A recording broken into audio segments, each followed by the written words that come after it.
Hello good afternoon everybody.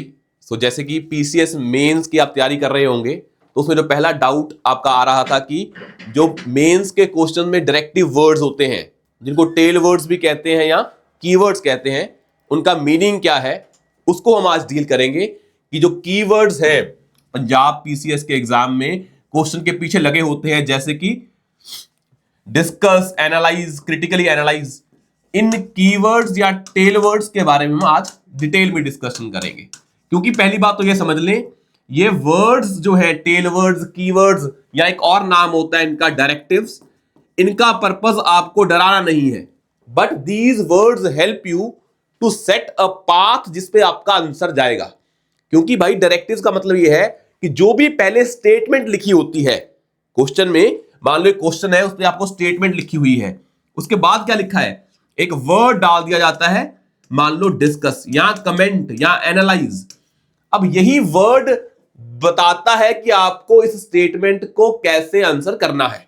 For example अगर question आता है, Indian judiciary recently facing the crisis of credibility because of the cash found at Delhi high court जज, तो इसमें अगर आता है डिस्कस करें इसको, इसका मतलब क्या है, इस स्टेटमेंट को आपको डिस्कस करना है।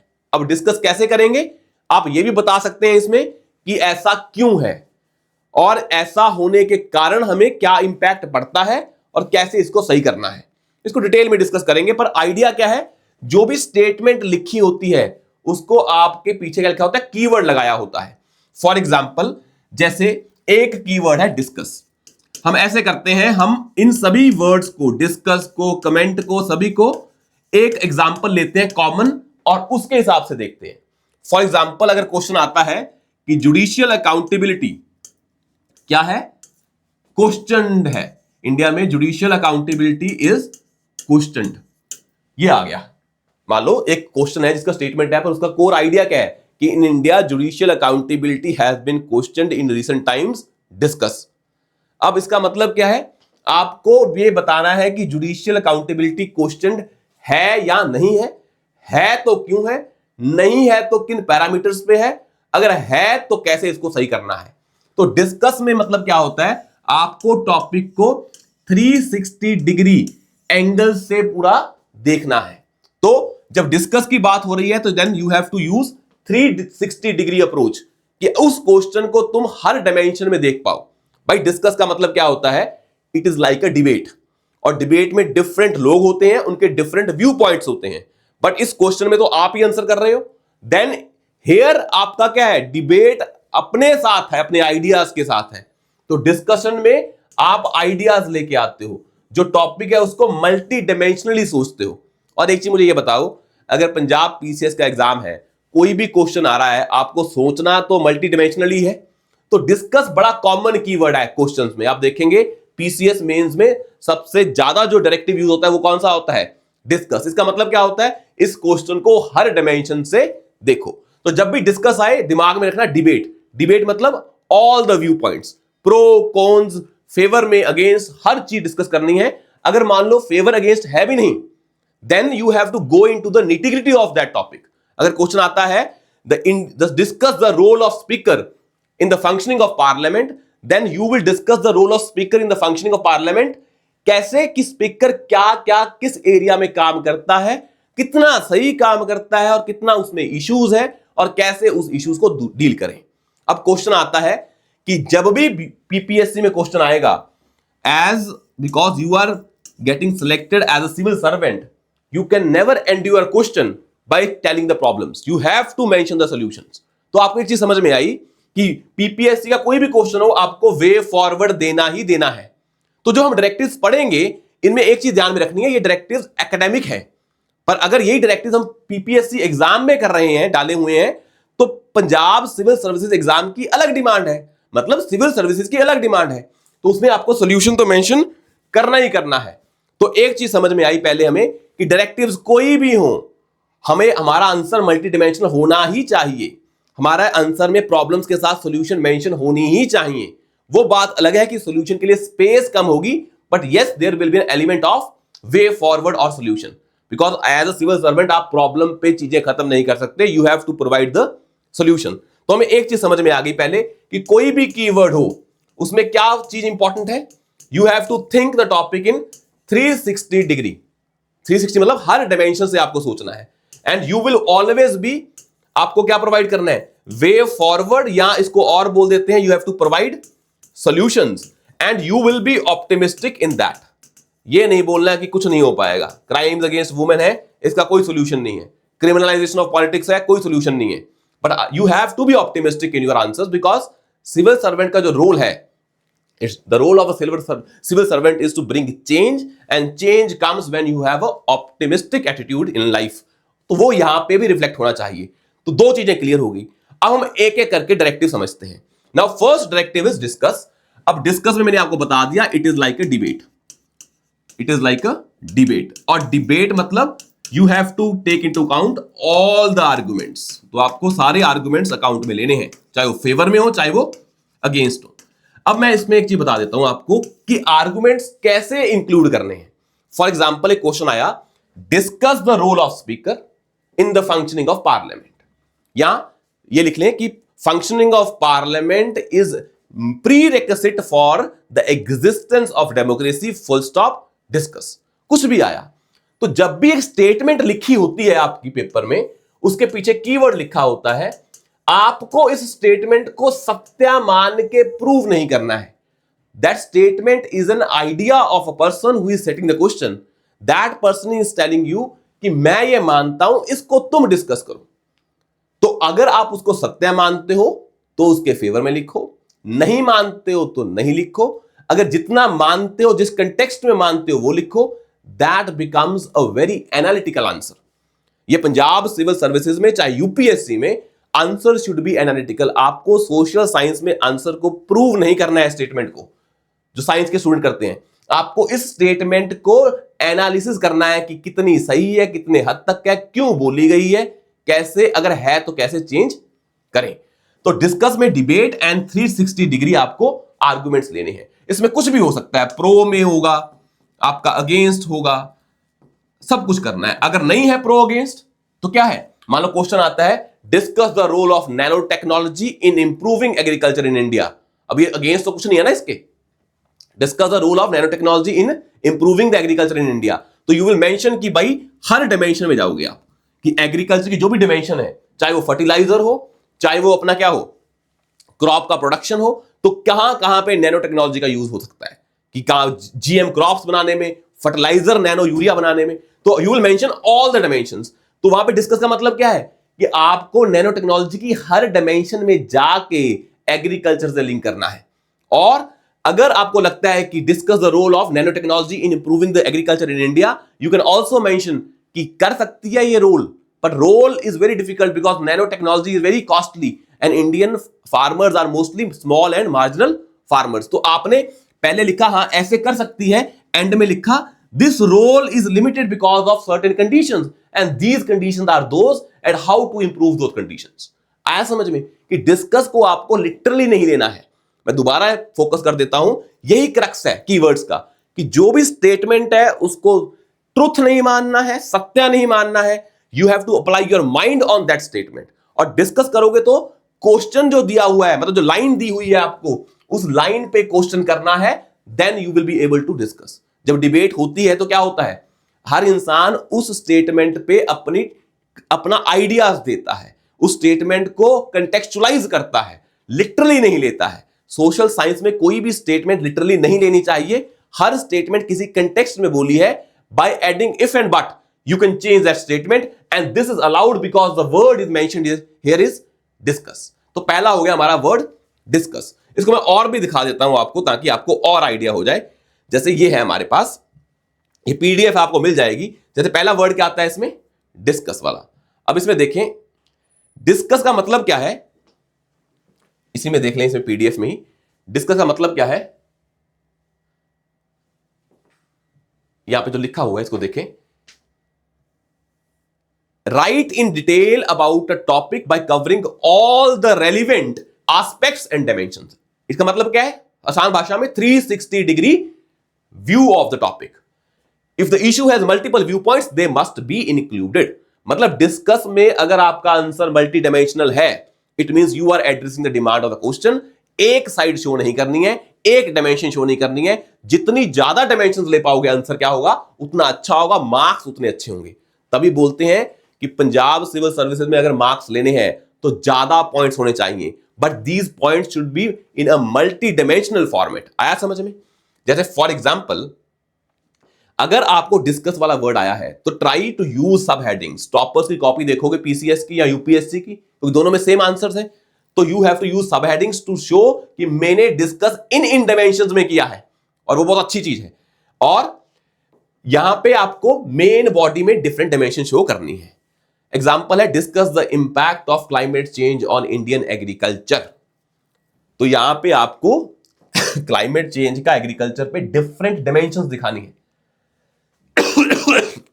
सॉरी, अगर यहां इंपैक्ट की बात करें, डिस्कस है तो कुछ इंपैक्ट नेगेटिव है, मोस्टली क्या है, नेगेटिव इंपैक्ट है, पर कुछ इंपैक्ट पॉजिटिव भी है, बहुत ही कम है, पर you can mention those positive aspects also और नेगेटिव आल्सो। और नेगेटिव को शो करना है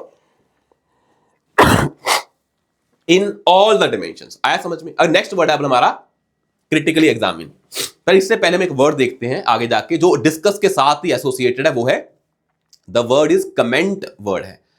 तो एक वर्ड आता है कमेंट, तो हम पहले पढ़ते हैं कमेंट या क्रिटिकली कमेंट। एक चीज समझ लें, वर्ड होते हैं comment, critically comment, analyse, critically analyse, discuss, critically discuss. इनमें कोई डिफरेंस नहीं है। कैसे? लेट्स डिस्कस दैट फर्स्ट, ताकि आपका ये डाउट क्लियर हो जाए। ये सभी के लिए वैलिड है, तो हम पहले इसको डिस्कस कर लेते हैं डिटेल में कि इनमें क्यों डिफरेंस क्यों कोई नहीं है। जब मान लो वर्ड है एनालाइज, या वर्ड है एग्जामिन, या वर्ड है डिस्कस, या वर्ड है कमेंट, उसके साथ वर्ड कौन सा आ जाता है? Critically analyse. अब देखें, इन दोनों वर्ड में डिफरेंस है, तभी तो अलग अलग है ये। बट अगर आपका इसका प्रैक्टिकल रेलिवेंस देखें तो दोनों में कोई डिफरेंस नहीं है। भाई जो ये कीवर्ड है इनमें डिफरेंस है, but when you applied that keyword in answering the question, तो उसका एंड रिजल्ट में कोई डिफरेंस नहीं होता है। जैसे कि एनालाइज का मतलब क्या है? When you have been given certain topic, for example आपको बताते हैं कि इंडिया में क्रिमिनलाइजेशन ऑफ पॉलिटिक्स है। क्या है? Criminalisation of politics. हमारे पार्लियामेंट में बहुत सारे क्रिमिनल्स बैठे हैं, वो बोलते हैं कि analyse the reasons for that. तो उसमें एनालाइज क्या करोगे कि इसके क्या क्या रीजंस हैं। एनालाइज में you break the topic into certain sub topics and try to link that topics. तो जब क्या होता है analyse, then you go into the nitty gritties of that. When you analyse anything, for example आपको अपनी preparation को analyse करना है कि आपकी प्रेपरेशन सही हो रही है या नहीं, तो क्या करते हो? डिवाइड करते हो कि मेरे प्री की तैयारी हो रही है या नहीं, मेंस की कितनी हुई है, कौन से टॉपिक हुए हैं, कौन से नहीं हुए हैं, क्यों नहीं हुए हैं, क्या इंप्रूवमेंट चाहिए। This is the analysis. तो जैसे आप अपनी तैयारी को एनालाइज करते हो, वैसे ही आप टॉपिक को एनालाइज करोगे कि क्रिमिनलाइजेशन ऑफ पॉलिटिक्स क्यों है। And when you analyse, you go into the nitty gritties of that topic and try to find the linkages between the topics. कि मेरा GS1 स्ट्रांग है, मैंने GS1 पढ़ा, कहां से पढ़ा? PYQ किए। GS2 नहीं पढ़ा क्योंकि मैंने PYQ नहीं किए, मैंने बुक पढ़ी, उसको एग्जाम के हिसाब से नहीं पढ़ा। तो ये क्या आपका एनालिसिस है कि मेरी प्रेपरेशन का एनालिसिस ये है, अब इसके बेस पे मैं इंप्रूवमेंट करूंगा। और हमने देखा कि जब एनालाइज करते हैं टॉपिक को, निटी-ग्रिटी में पढ़ते हैं जाके, and we try to find the linkages कि ऐसा क्यों है। और अगर आपको लगता है कि इंडिया में क्रिमिनलाइजेशन ऑफ पॉलिटिक्स नहीं है, तो you can counter that also कि भाई आपने बोला क्रिमिनलाइजेशन ऑफ पॉलिटिक्स है, इसके ये रीजन है, पर मुझे लगता है कि क्रिमिनलाइजेशन ऑफ पॉलिटिक्स इतनी नहीं है, ये फेक केसेस हैं किसके अगेंस्ट? एमपीज के against. But you have to justify that argument. तो अगर आपको कोई ऐसा टॉपिक आता है जिसके दोनों पॉजिटिव और नेगेटिव हैं, दोनों मेंशन करने हैं, इसका मतलब ये नहीं है, अगर यहां पे वर्ड क्रिटिकल है, इसका मतलब ये नहीं है कि नेगेटिव पॉइंट लिखने हैं। एनालाइज में you go into the nitty gritties of that, और यहां पे क्रिटिकली एनालाइज में भी सेम काम करते हो। बस फर्क क्या है? क्रिटिकली एनालाइज की टोन नेगेटिव है। जब वो स्टेटमेंट लिखी होगी ना कि Indian democracy is facing the problem of criminalisation of politics, critically analyse, इसका मतलब ये है कि ये टोन है वो नेगेटिव है, इसकी टोन न्यूट्रल है।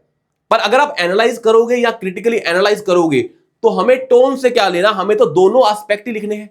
When you analyse something, that analysis should be objective, then you cannot take a one stand, you have to take all the possibilities of that topic. Same critically analyse में भी, but you are just, आपका चश्मा क्या है, आपका जो microscope है वो क्या है? नेगेटिव टोन का है। बट डजंट मीन कि आप नेगेटिव ही देखोगे, आप पॉजिटिव एस्पेक्ट्स भी देखोगे, इसका मतलब क्रिटिकली एनालाइज में इसका मतलब क्रिटिसिज्म नहीं है, ये समझ लें।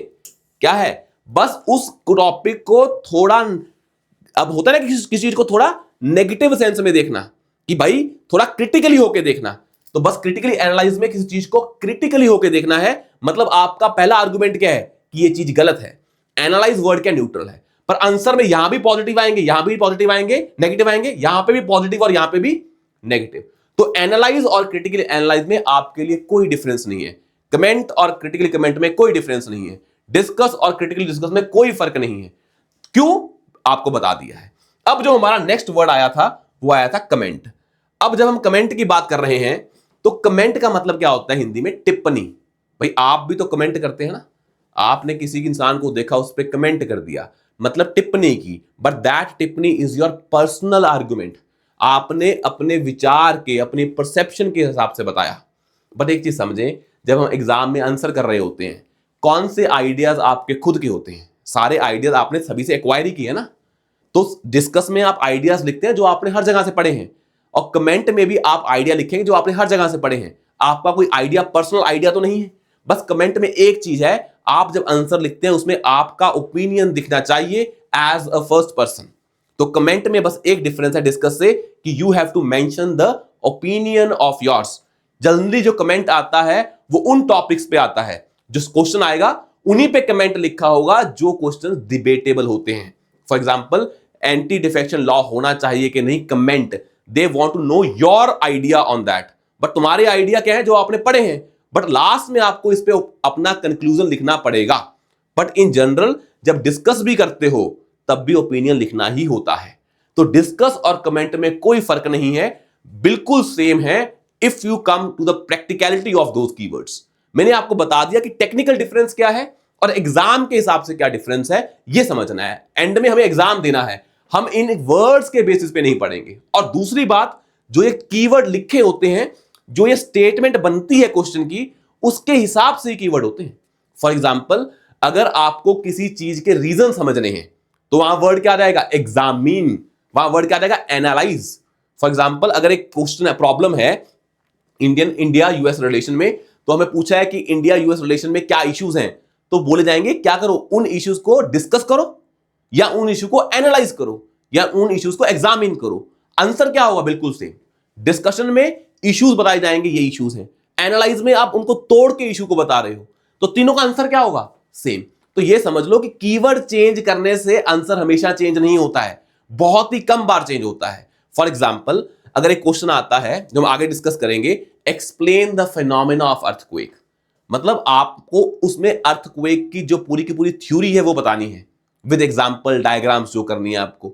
अगर आता है कि discuss the problem of earthquake, वहां अलग चीज हो जाएगी कि इसकी प्रॉब्लम कहां कहां है, कि कहां कहां पे इसकी प्रॉब्लम्स होती हैं। तो बहुत ही कम जगह आंसर चेंज होता है, इन जनरल कीवर्ड्स का आंसर सेम रहता है। अब जो कमेंट है, इसमें आपको ओपिनियन देना है बेस्ड ऑन फैक्ट्स, और फैक्ट्स तो भाई हमेशा यूज करने हैं, चाहे एनालाइज करो, चाहे एग्जामिन, चाहे डिस्कस। अब जो नेक्स्ट आता है वर्ड, वो आता है हमारे पास जस्टिफाई। अब मुझे बताएं, अगर एक स्टेटमेंट है, वो उसको बोलते हैं कि जस्टिफाई दिस स्टेटमेंट। जैसे फॉर एग्जांपल बोलते हैं कि Gandhi ji played a supreme role in the independence of India, justify.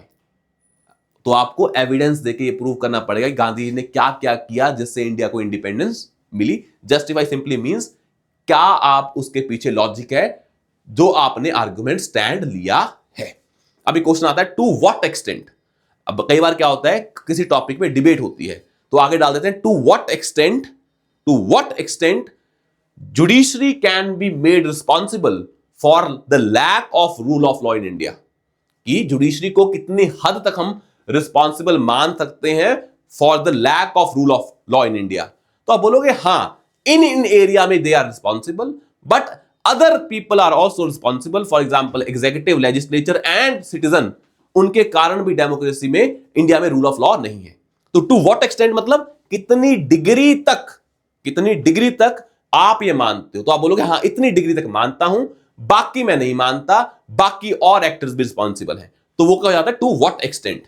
वैसे वर्ड क्या आता है हमारे पास, कंपेयर एंड कंट्रास्ट। अगर आपको कंपेयर करना हो, for example moderates and extremist, तो कंपेयर जब आप करते हो इसका मतलब क्या होता है, when you compare something you talk about similarities and differences. तो कंपेयर वर्ड में क्या लिखा होता है, सिमिलैरिटीज एंड डिफरेंसेस, पर जब वर्ड आ जाता है कंपेयर एंड कंट्रास्ट, इसमें भी क्या है, सिमिलैरिटीज एंड डिफरेंसेस। तो कंपेयर वर्ड अपने आप में दोनों चीजों को समा लेता है, पर ये वर्ड क्या, कंपेयर एंड कंट्रास्ट, ये भी सेम चीज है, दोनों की सिमिलैरिटीज एंड दोनों के डिफरेंसेस। ये चार्ट फॉर्म में बनाओगे तो आंसर अच्छा आता है। लाइन मार के दोनों को कंपेयर करो और सिमिलैरिटीज लिखो। आया समझ में?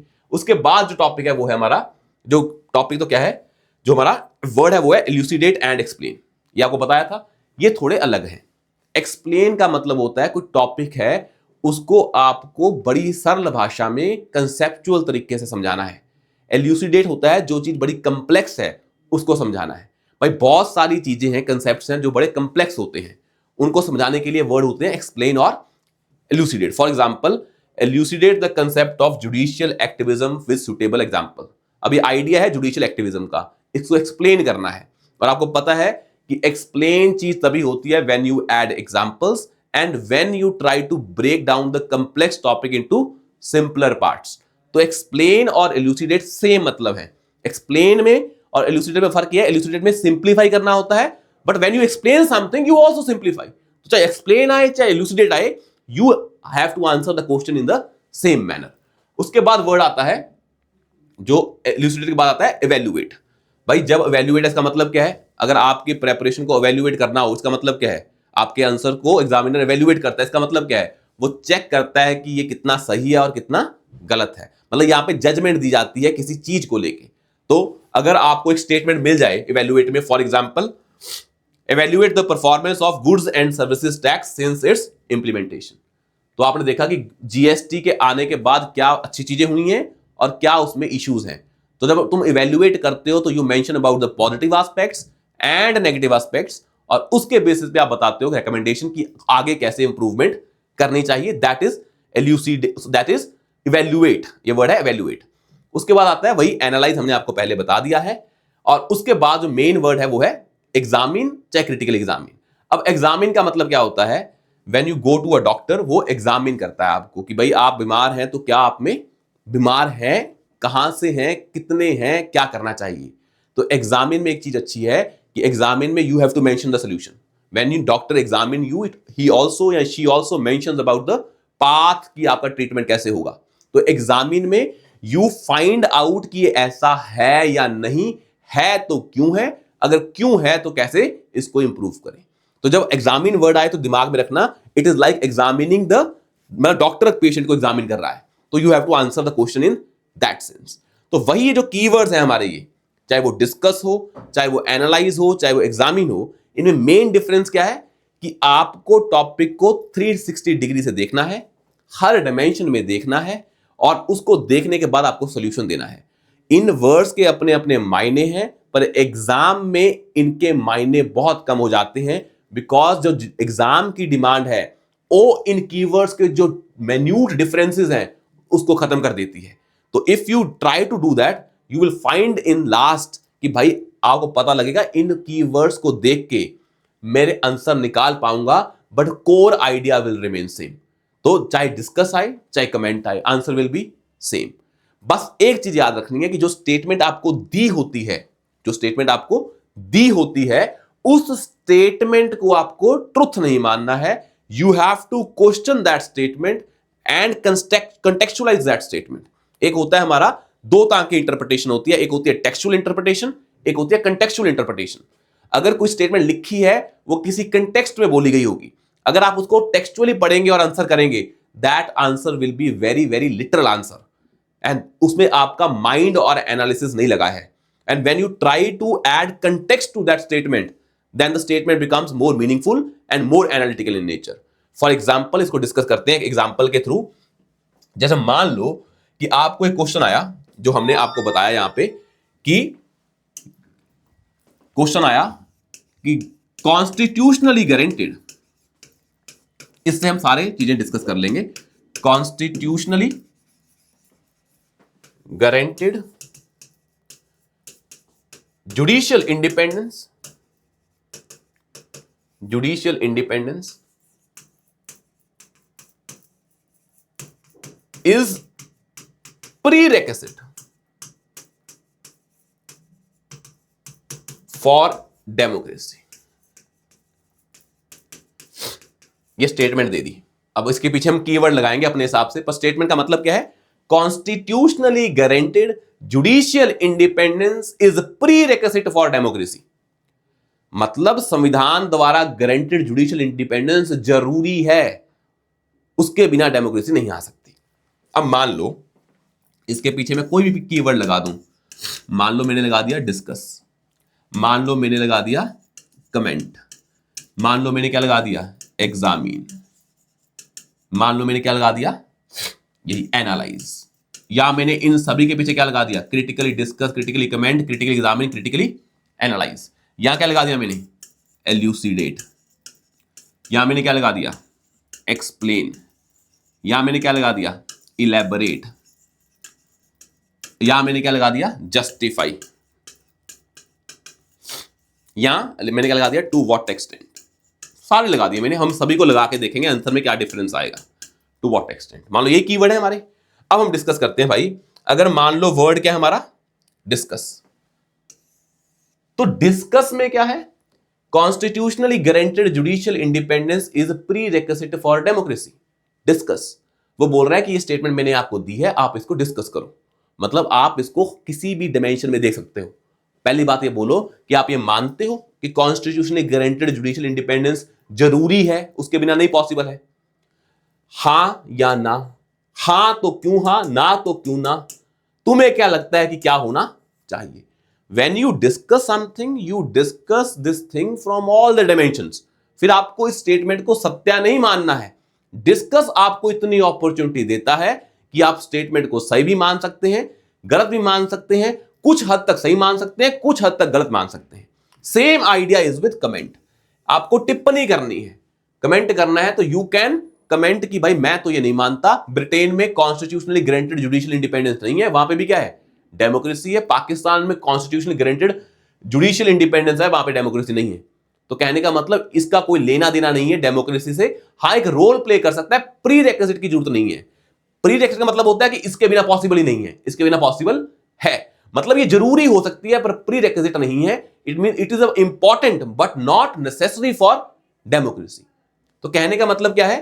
चाहे डिस्कस हो चाहे कमेंट हो, और वही क्या है? एनालाइज और examine.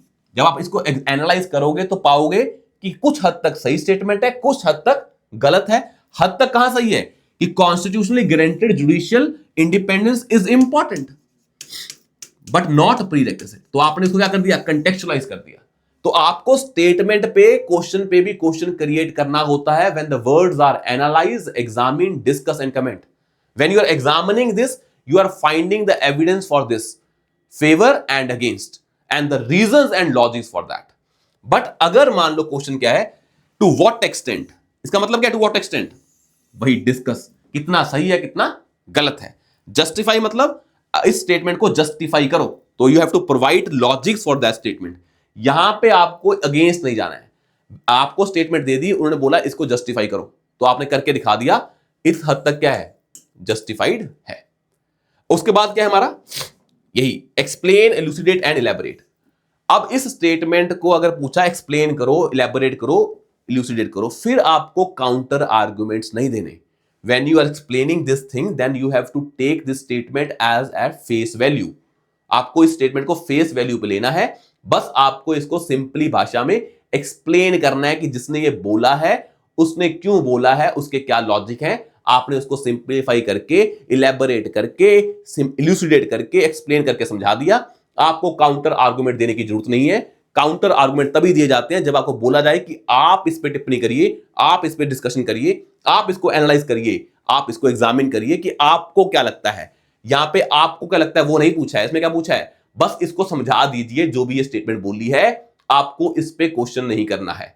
This is the broad difference in keywords, और इसके अलावा कोई डिफरेंस नहीं है।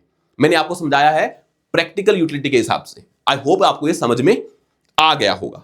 अगर फिर भी कोई डाउट है तो यू कैन कंटैक्ट अस, हमसे बात करो। कोई मेंटरशिप की जरूरत है कि भाई हमें ये कीवर्ड्स डाउट क्रिएट कर रहे हैं, कोई बड़ी बात नहीं है। मैंने अपनी तरफ से समझाया आपको कि बहुत ही कम कीवर्ड है, मतलब एक्सप्लेन, एल्यूसिडेट और इलेबोरेट, इनकी अप्रोच अलग है, बाकी सभी की अप्रोच अलग है।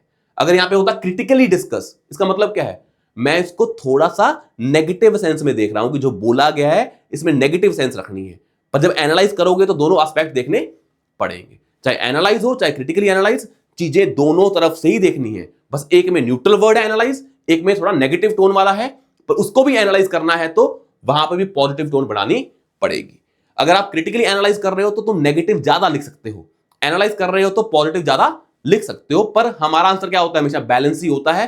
At the end of the day आपको वही बताना है जो आप मानते हो। ये 5 पॉजिटिव है, 3 नेगेटिव है, नेट मैं ये मानता हूं।